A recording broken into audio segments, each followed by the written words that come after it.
И слово имеет Джонатан Вигдорчик, это ассоциированный профессор госпиталя специальной хирургии, Нью-Йорк. So I'm going to expand on the talk that we just saw and go into a little more detail about the pelvic tilt. So this is a 62-year-old female bilateral hip pain. Like we taught earlier, she's going to go ahead and with a bilateral total hip replacement. We went ahead and did that, and she did very, very well. No complications after surgery. About 4 years later, she came back. My hips are feeling great, but my back is killing me. So in New York, the surgeons get paid per screw that they put in, so our surgeons like to put in many, many screws. And then 6 months after her spine surgery, her hip started dislocating. So clearly there's a link between the spine and the hip, and some spinal stiffness and pelvic tilt will affect the function of a perfectly normal total hip replacement. And I'm going to show you why that link exists.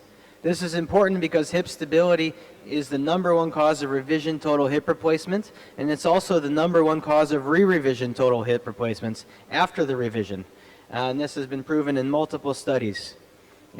I'm going to give you really the conclusion of the talk. This is one of the most important slides. If you see a stiff spine, you need to add more anteversion to the total hip replacement to prevent a dislocation. Except when you don't want to do that, and that's the case that we just saw with the posterior pelvic tilt, and I'm going to expand on that in a little bit. So stiff spine, more anteversion, except when you don't want to. Let's go back to 1978. This is the classic Lulinik safe zone paper.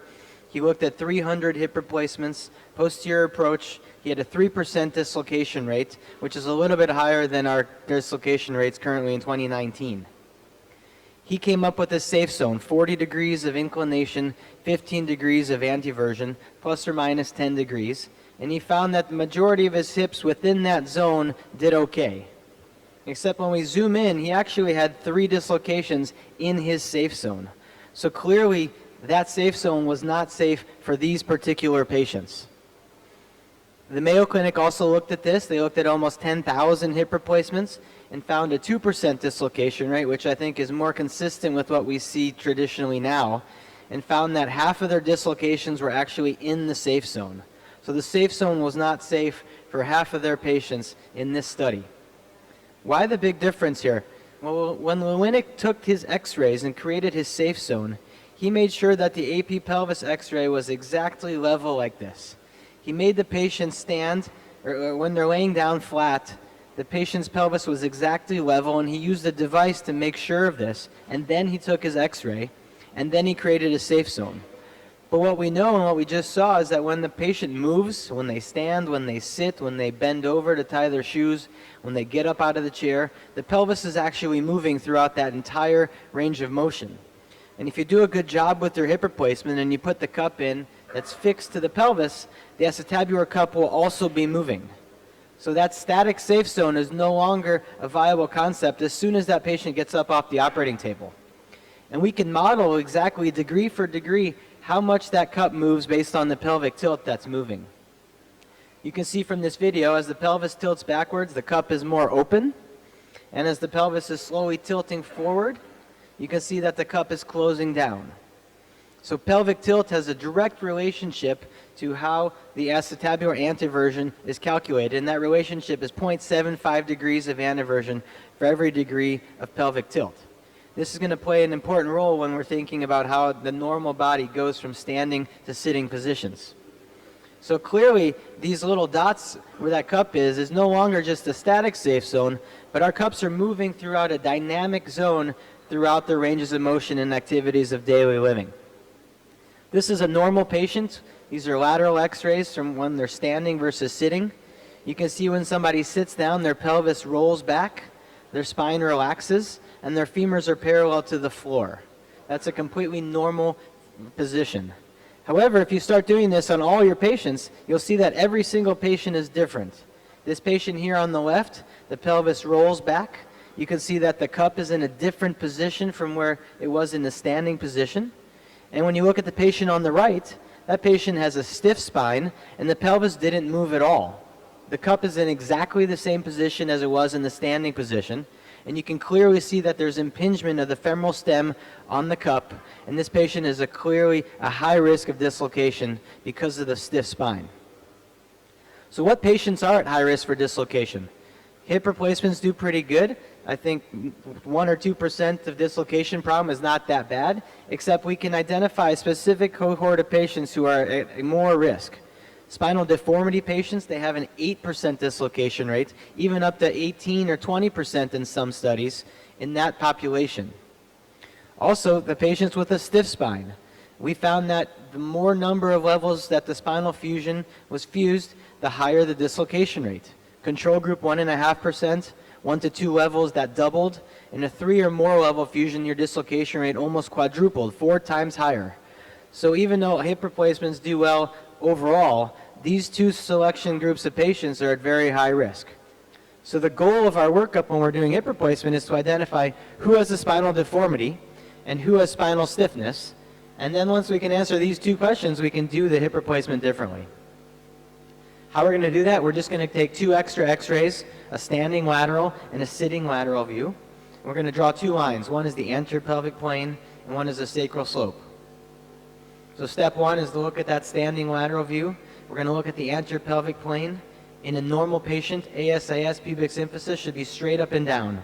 That yellow line should be straight up and down.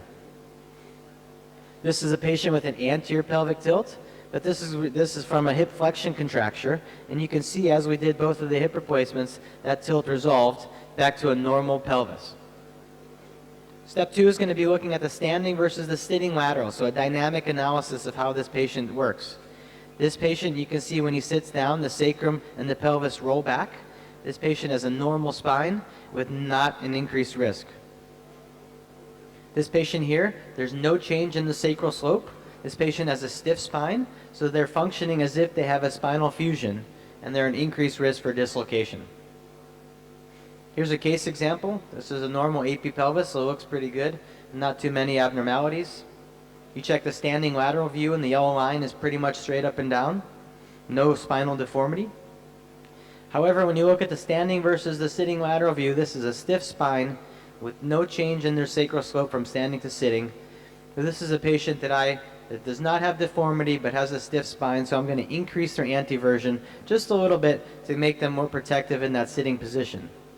If you think about it, when a patient dislocates out the back or posterior dislocation, the majority happen when you're sitting down and you're getting up from a sitting position. So we want to make sure that we increase that anteversion to protect them. Here we shot for 40 degrees of inclination and 29 of anteversion, and the patient's now been dislocation-free 6 years post-operatively. Here's some advanced concepts. We can also take x-rays in the leaning forward, getting up, right about getting up from sitting position. This is going to show us how far is the pelvis going to move anteriorly. We can also take an x-ray in extension. This is going to show me how far the pelvis is going to move all the way back. From this, I can model exactly the position of the acetabular component dynamically throughout the range of motion and pick a position that is going to be safe for them in all positions. Here's a case example, 64-year-old female with right hip arthritis. You can see when she leans forward, she goes forward 23 degrees, her pelvis. 23 degrees of pelvic movement causes a cup change of 17 degrees. So if you put your cup in at 20 degrees of anteversion, functionally she only has 3 degrees of anteversion when she's getting up from sitting, and this is the reason she would dislocate out the back. We can graph these here, and you can see that there's a clear difference from the supine position to the flex seated position at the cup position of 40 and 24. So for this patient, we selected again 40 and 29, and you can see that throughout all the ranges of motion of extension and flexion, getting up from sitting, walking, this patient's cup position is in a safe spot and it's not going to dislocate. That's what we did for this patient. We executed the plan, and she's also been dislocation free with no symptoms. For any of you who do fluoroscopy during your hip replacements, I want you to take the very careful time to make sure that the fluoroscopy pelvis looks exactly like your preoperative AP pelvis. Because you can see here that these are 2 different pelvic positions. The acetabular cups are in 2 completely different positions, and what you think is a good x-ray on your fluoro during your anterior hip will be a completely different picture post-operatively if you don't take the extra 1 or 2 minutes in the beginning of the case to set yourself up like the preoperative x-ray. Here's another case to demonstrate a high-risk patient, 73-year female, left hip arthritis, nothing abnormal on just this x-ray, but she did have a history of spine fusion in the past. When you get her standing x-ray, you can see a very severe posterior pelvic tilt. This looks like an outlet x-ray. On the standing lateral, she has 15 degrees of posterior pelvic tilt. Now this is going to increase that cup anteversion just like we showed you. So in this case, if you plan to use your native anatomic landmarks like your transverse acetabular ligament, your cup will be at 45 degrees of inclination. This patient you actually need to retrovert the cup a little bit from what you thought you were going to do because the body is going to do it for you. I really want to see the x-ray on the right with a cup at 39 and 29 to that standing position as opposed to native anatomy with the cup in the middle. That's what we're shooting for. That's what we did with this patient. We slightly retroverted her compared to normal. We used the dual mobility because she's a high risk for dislocation in this group. And we want to ignore the pelvic tilt, and we want a good functional cup position for this patient. We looked at this type of algorithm in 1,000 patients, both pre and post incorporation of the protocol. We had a 3% dislocation pre and a 0.5% dislocation post in this especially high-risk group of patients that it could have been up to 8 or 9%. High-risk and automatic dual mobility patients for me was 3 or more levels fused. Anybody with an anterior pelvic tilt when they sit down instead of a posterior tilt. And anybody with a spinal deformity, the way that the spinal deformity surgeons use it. Intermediate risks here were considered dual mobility in females, hip fractures, and neurologic complications, and especially high-risk activities like yoga instructors that we see a lot of in New York. So in conclusion, if you see a stiff spine, you want to have more anteversion, except when you don't want to do that. And you really need to recognize where 0 degrees of anteversion is, because if you're hitting a target of 20, 20 is just 20 degrees from 0, and 0 is a moving target with the pelvis. So thanks for your attention.